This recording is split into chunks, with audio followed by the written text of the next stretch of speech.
Hello दोस्तों, स्वागत है आज हमारे यूट्यूब चैनल में।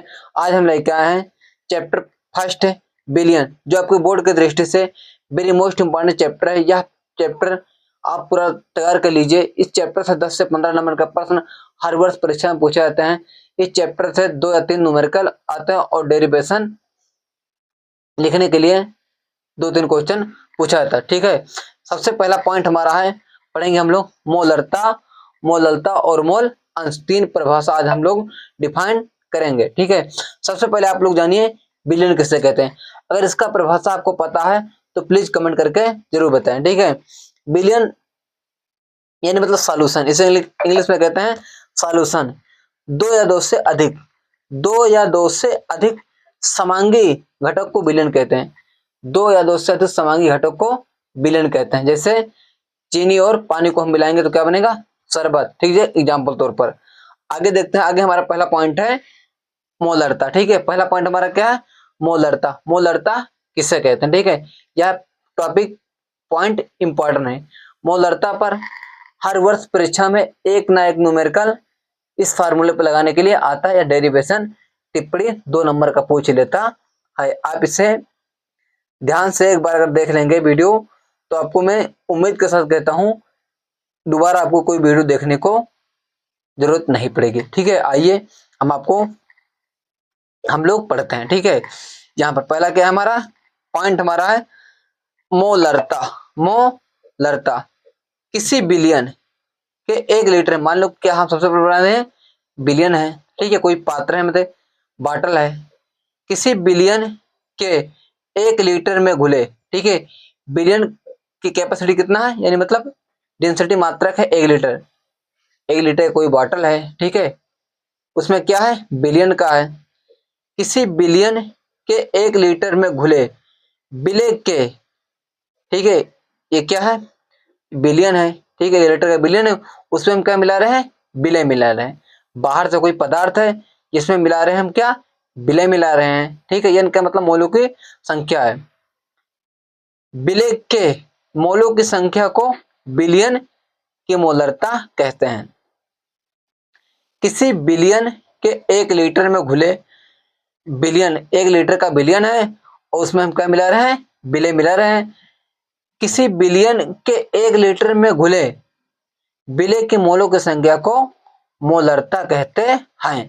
ठीक है, मैंने बहुत सिंपल में लिखा है इसे, आप देखेंगे एक बार तो आपको तैयार हो जाएगा। ठीक है, इसे कैपिटल एम से प्रदर्शित करते हैं, यानी कैपिटल एम से इसे दर्शाते हैं। आगे देखिए, आगे मोलरता यानी मतलब कैपिटल मोलरता बराबर होता है विलेय के मोलों की संख्या, विलेय के मोलों की संख्या अपान बिलियन का आयतन लीटर में।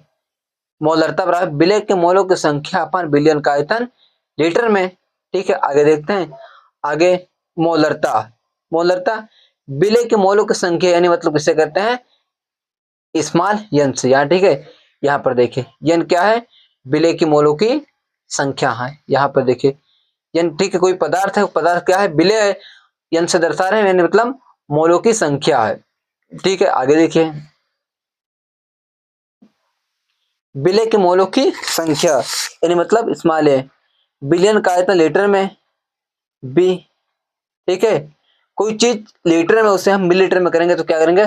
100 से गुणा कर देंगे। यहाँ पर देखिए, ठीक है, एन बराबर डब्ल्यू अपान एम, यानी मतलब मोल की संख्या बराबर भार बटा अणुभार। मोल की संख्या बराबर भार बटा अणुभार, यानी मतलब मोल है, डब्ल्यू मतलब भार, स्मॉल एम मतलब अणु भार। आगे इसको देखते हैं हम क्या होगा। मोलरता बराबर होगा हमारा, यानी कि जहां पर क्या रख सकते हैं? डब्ल्यू अपान एम, तो क्या होगा?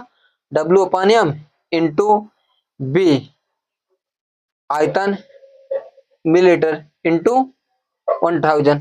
आगे देखते हैं आगे क्या होगा। जहां पर देखिए, जहां पर स्मॉल डब्ल्यू विलेय का भार है, स्मॉल डब्ल्यू क्या है? विलेय का भार है। स्मॉल एम क्या है? विलेय का अणु भार है। और बी का है बिलियन का आयतन। ठीक है, ये फार्मूला आप याद कर लीजिए और अपने कॉपी पर रह के पढ़िए और इसको नोट कर लीजिए, लिख लीजिए, क्योंकि इस फार्मूले पर एक नया न्यूमेरिकल आपको परीक्षा में देखने को मिलेगा। ठीक है, और बुक में एक दो न्यूमेरिकल दिया हुआ, सॉल्व कर लीजिए। आगे हम लोग देखते हैं अगला पॉइंट।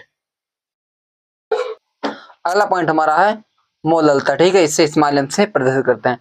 बस मोललता और मोललता में थोड़ा सा डिफरेंस। यहाँ पर देखिए कोई पात्र है, वहां पर हम मिला रहे थे बिलियन था, 1 लीटर का बिलियन था, यहाँ पर 1 किलोग्राम का विलायक है। ठीक है, किसी विलायक के 1 किलोग्राम में घुले, ठीक है, ये पूरा विलायक है, 1 किलोग्राम का विलायक है, मतलब कोई पात्र, कोई बर्तन है, कोई बॉटल है, कोई डिब्बा है, कितना है, 1 किलोग्राम का है।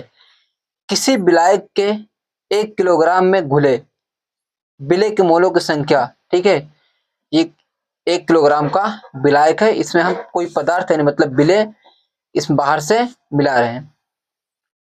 विलेय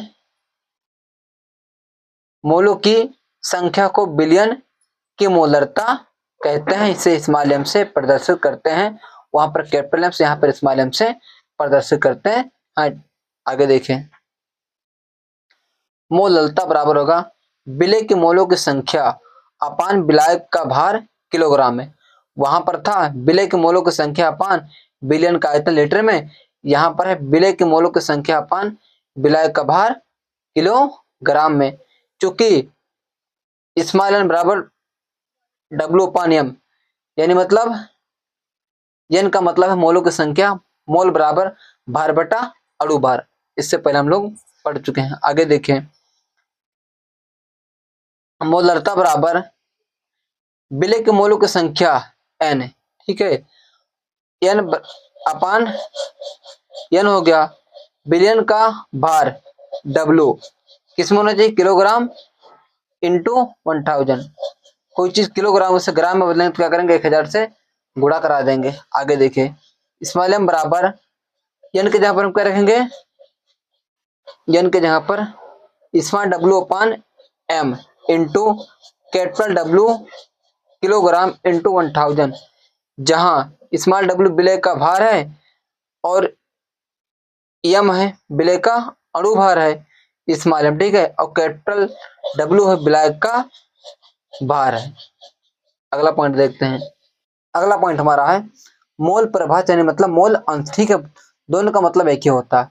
कोई पात्र है, कोई सबसे पहले बना लेंगे आप कोई पात्र, इसमें ठीक है 2 घटक मिला है, ए और बी है। सबसे पहले परिभाषा देखिए, किसी मिश्रण में, ठीक है, कोई मिश्रण है, मिश्रण में किसी घटक का मोल अंश उस घटक के मोलों की संख्या तथा कुल घटक के मोलों की संख्या के अनुपात के बराबर होता है।